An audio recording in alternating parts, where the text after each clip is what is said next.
Former President Donald Trump told Fox News this morning that his legal team has reached out to the Department of Justice to offer their assistance in bringing the temperature down after the FBI raid of Mar-a-Lago. Quote, "People are so angry at what is taking place," Trump said. "If there is anything we can do to help, I and my people would certainly be willing to do that because the temperature has to be brought down in the country," he added. "If it isn't, terrible things are going to happen." This comes just days after a man was shot and killed by police after attempting to breach an FBI field office in Cincinnati. The Intercept's Ken Klippenstein reports that on Saturday, the FBI and the DHS issued a joint intelligence bullet warning of the potential for domestic violent extremists to carry out attacks in reaction to the FBI's recent execution of a court-authorized search warrant in Palm Beach, Florida. So I think that's a great statement for Trump to make. He's absolutely correct that the temperature needs to be brought down. I mean, to be frank, this is the kind of rhetoric I think a lot of us wish we had seen from Donald Trump after the election leading up to January 6th. And, you know, some of us, myself included, who think there was a lot of moral failing on his part for not reading the room, recognizing that things were getting out of hand. And, as maligned and upset as he felt about the result, it was his responsibility, his moral responsibility, to bring down the temperature so that the nation can move forward productively. That did not happen. It was a really, I think, embarrassing, shameful moment for him, lowest moment of his presidency. So that sounds like a lot of criticism, but that's a long way towards saying, good, this is absolutely appropriate for him to say, yes, we need to bring down the temperature. Here's what I'm going to do to comply with the FBI and so forth. What do you think, Batya?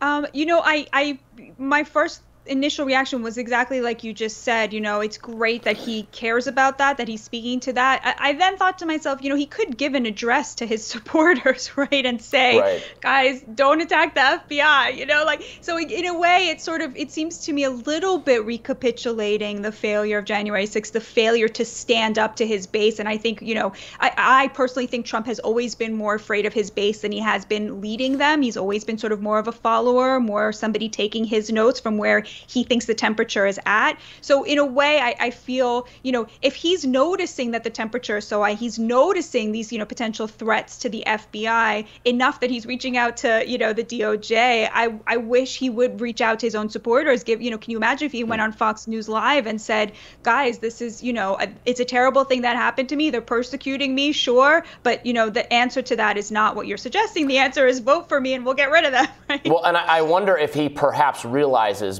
because of January 6th, he might know, he might have figured out that whole thing, in addition to just it being horrible, absolutely lowered his chances, probably substantially, of ever being president again because of how bad it was. So maybe he understands that even tactically for his own future, he might like that he's back in the news spotlight or something like that, but he does not want his supporters to start bombing or shooting at FBI agents or FBI offices, because that is going to make, while the 30% or whatever it is of the country that is like, ride or die MAGA to the end, the independents, the kind of people who maybe, prefer Trump or Republican policies, or prefer, have fond memories of the Trump economy, those kinds of things. But, they have that on one side. They have to contend with some of his personal behavior and some of the madness of his most hardcore supporters that really does turn them off. I know a lot of people who fit that description, who would prefer Trump policies on paper, but cannot bring themselves given some of the craziness. So maybe he recognizes that and thus knows it's time to turn down the temperature. One would hope, even for the sake of Trump as a political actor, that he would recognize that. Yeah, and I think another piece of the puzzle is, this is magnanimous Trump, right? Which means this, the polling is good for him right now, right? The Trump we saw on January 6th was Trump backed into a corner who felt that he had no options. When Trump feels that he has options, when he feels that he's riding a wave of support, it opens up a kind of different side of his character. And so I think that he has noted that he is now once again the victim in a way that his, supporters, maybe people who were defecting to Ron DeSantis, would recognize. And that sort of opened up this channel to where he's willing to sort of, give the DOJ more options, speak with this posture of, we want to bring down the temperature, we want to do whatever we can for the nation. Right. Now, I don't think, and I'm curious for your take on this, Batya, I don't think if nothing more happens here, if there's no prosecution, if they just come to whatever arrangement, the FBI gets the information it wanted, gets the documents it wanted, they say, okay, it was a misunderstanding, whatever. I don't think this news cycle will matter very much in the long term. So much happens from day to day. There'll be so much new stuff by next month, month after. I don't think it substantially changes any calculus for whether he's going to run for re-election or whether he stands, whether he's the favorite against DeSantis. Or I don't think it changes much. Now, if there is a prosecution, if this drags out several weeks more, they do try to prosecute him for something, then I think it could have an impact, really in either. It could have the impact of making his supporters like him more, feeding into this kind of persecution idea. A not wrong persecution idea necessarily. The FBI has done a lot of shady stuff that we've called out on this show. I get it. So that, I think, could have an impact. If this is just it and it kind of quietly dies out, I wouldn't expect it to really matter.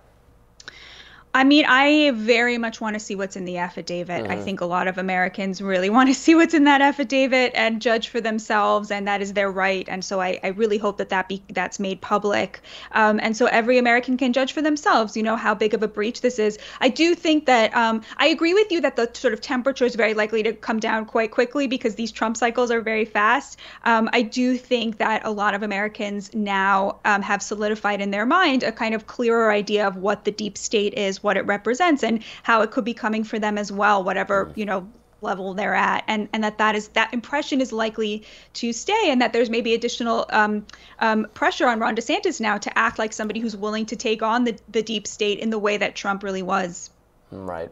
Well, we would like to also note that in his statement to Fox News this morning, Trump repeated claims that the FBI, quote, could have planted anything they wanted during the raid, and blames the current tense climate on, quote, years of fake witch hunts, phony Russia schemes and scams, adding that nothing happens to those people who perpetuate that. Nothing happens with them. Very sad. Look. Do I think it's particularly likely they planted false evidence in Mar-a-Lago while they were there?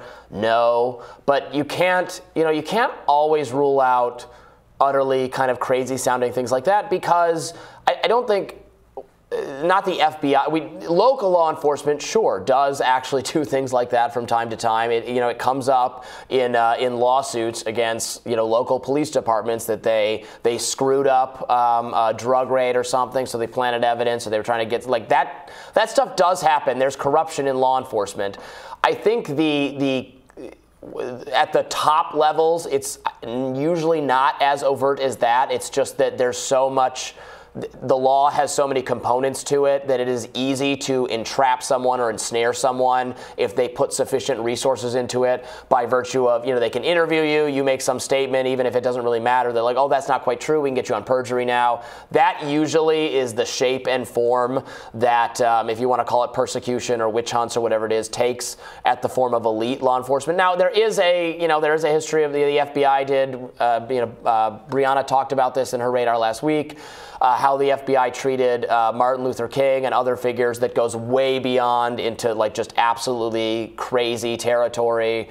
So there is some history of that. More recently, it's not something as overt generally as planting evidence, or also that would emerge if that was the case, if there's because some of these plots, like the Gretchen Whitmer one, right, that is an example of the FBI using a lot of agents to organize the thing. Like it turns out that all of the undercover witnesses were several of them were being paid, or they'd be in discussions with the FBI to carry this thing out. So it does happen. We've criticized it a lot. It does happen. I think in this case, it's not particularly likely that they would have planted anything, but rather that they're just kind of escalating. There was a choice on whether to escalate and go to this, and they use the escalating choice because that's kind of what law enforcement does.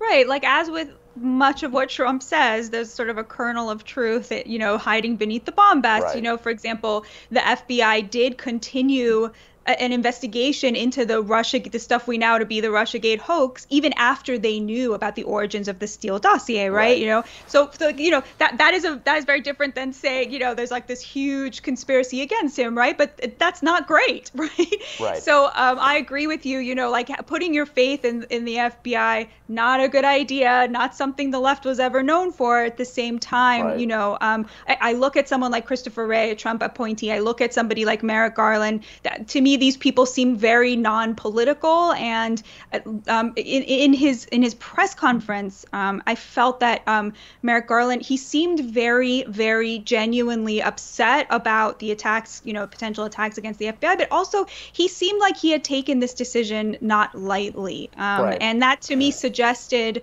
a non-political, perhaps a failure to understand the political import of what he was doing, as opposed to something being politically motivated. Maybe that's naive, but that's just the reading that I got. And that can be, this can in a way be more alarming than the alternative. It's not a massive, vast conspiracy to take Donald Trump, but rather the normal functioning of law enforcement. This is business as usual for law enforcement and top law officials, that when they have some suspicion of wrongdoing, then they try to build a case. That's how law enforcement works. It's not conspiracy. It's just what usually happens. And that can be wrong. It is something that should be criticized, called out, and I would say reformed, because this is the norm. It's not some norm violating thing. The norm, I mean, I guess it's norm violating that they're directing it at a former president, but it is very much standard operating procedure, and those procedures are the things we should revisit if we care about due process, if we care about not unnecessarily ensnaring people in the actions of the state, you know, at the drop of the hat. But we'll have to see. We'll have to see where it goes from here. We'll keep following it, and we'll have more Rising right after this.